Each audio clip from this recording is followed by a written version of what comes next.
in the art of war. The U.S. sent two groups of B-2 Spirit in opposite directions, one as a decoy that flew toward U.S. outposts in the Indian Ocean, while the main strike package appeared to head east toward Iran. All of this to strike the heavily fortified Fordo nuclear enrichment bunker.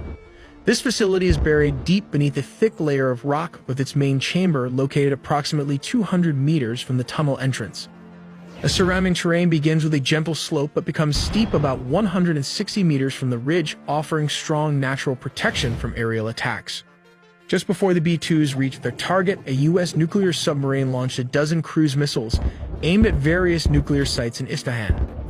Here's the catch. Reports say hundreds of trucks moved uranium centrifuges away from the nuclear enrichment plant just days before the bunker buster bomb strikes.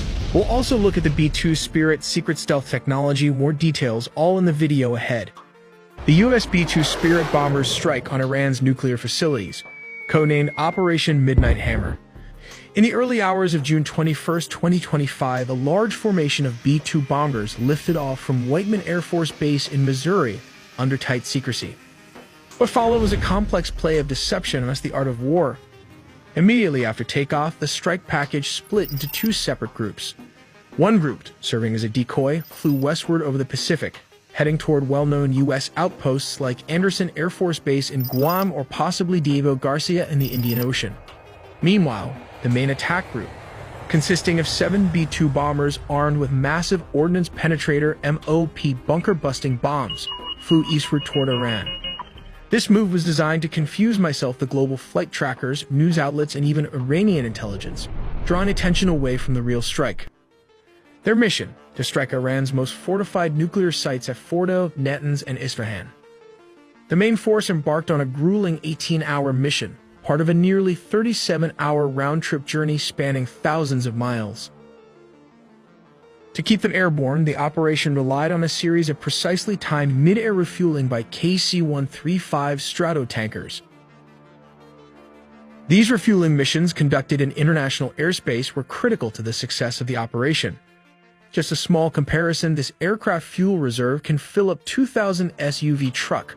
All this considering it can carry 20,000 gallons or 75,000 liters of fuel. Moving further back, there is another section of the fuel tank. These fuel tanks were specifically designed to penetrate deep into Russian territory, about 6,900 miles, which is around 11,000 kilometers. Furthermore, it can travel double that distance deep into enemy lines while avoiding radar detection, thanks to this rotary air refueling system that extends all the way out, as shown here. Radar paint technology, which is still classified, but here's what we know from aviation experts. It involves the use of radar-absorbing material, also called RAM. RAM is a polymer-based material applied to the surface of stealth military aircraft, like the F-22 Raptor and F-35 Lightning II. Moving to the belly of the beast and opening the bomb bay door is this weapon adapter suspension, which makes this bomber formidable. While the B-2 Spirit might look small, it can fit around 80 numbers of Mark 82 bombs weighing 500 pounds. Yes, all these 80 weapons can fit inside this weapon adapter, totaling around 40,000 pounds, which is approximately 18,000 kilograms of free-fall gravity weapon system. Depending on the mission, the B-2 Spirit can switch to this rotary weapon system, enabling it to carry around 16 numbers of AGM-158 missiles, which can cost around $1.5 million each. When ready, the B-2 Spirit can drop this weapon payload discreetly. The AGM missiles unfold their wings to fly towards the target, traveling up to 230 miles, which is around 370 kilometers. Let's take a look at how this works. Step 1. The bomb deployment platform. As previously mentioned, a B-2 stealth bomber flies at a very high altitude. When the aircraft reaches the designated location and the conditions are optimal, it can release this specialized MOAB weapon system. The bomb is designed for precision, and the deployment height plays a crucial role in its trajectory and effectiveness. Then step 2 comes the targeting precision.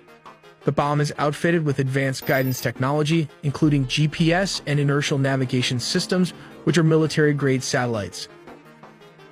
Then comes step 3, that is adjusting the trajectory. The guidance information and data is then transmitted to the bomb's 4-lattice motors fins located at the rear. These fins can move and adjust in real time, allowing the bomb to correct its course as it descends under the force of gravity. These adjustments are essential because the weapon does not have thrusters to change its trajectory. Instead, it relies on the movement of these fins and a high-altitude drop to control its flight path. This is why the bomb must be deployed from a very high altitude so it has enough time and distance to adjust its trajectory accurately. Here comes the most difficult part, that is step 4, impact and penetration. The bomb, known as the Massive Ordnance Penetrator, weighs approximately 30,000 pounds, which is around 14,000 kilograms. When it reaches its target, it strikes with immense force, designed to penetrate deep into hardened structures, such as bunkers. The energy upon impact allows the bomb to bury itself over 200 feet into reinforced concrete, ensuring it delivers its payload precisely where it is intended for maximum effect.